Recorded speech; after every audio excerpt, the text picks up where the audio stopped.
It is really easy to get to the entrance of a natural area here in San Marcos.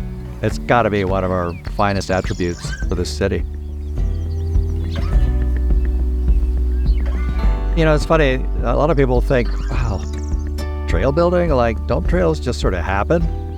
If you want a good experience, if you want to really feel the natural world you're in, and you want to do it in a way that doesn't do any harm, that takes time and thought.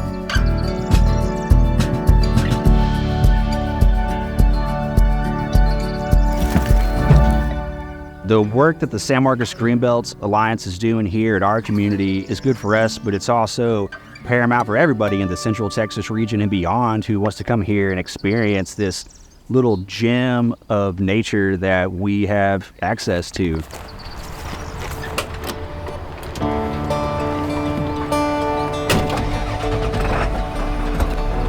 Gather around if y'all are ready. We're just working on Upper Paraiso today. We're working past the head cut. It's kind of a long hike out there. There's some wet rocks, so be advised.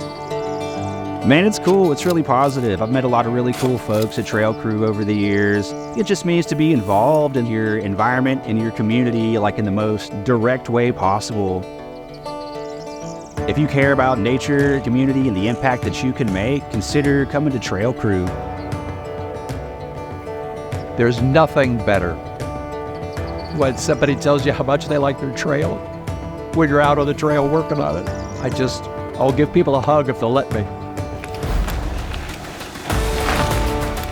This is something that's going to be in perpetuity.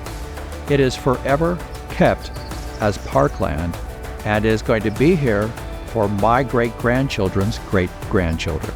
That's an amazing thing. That's a very good thing.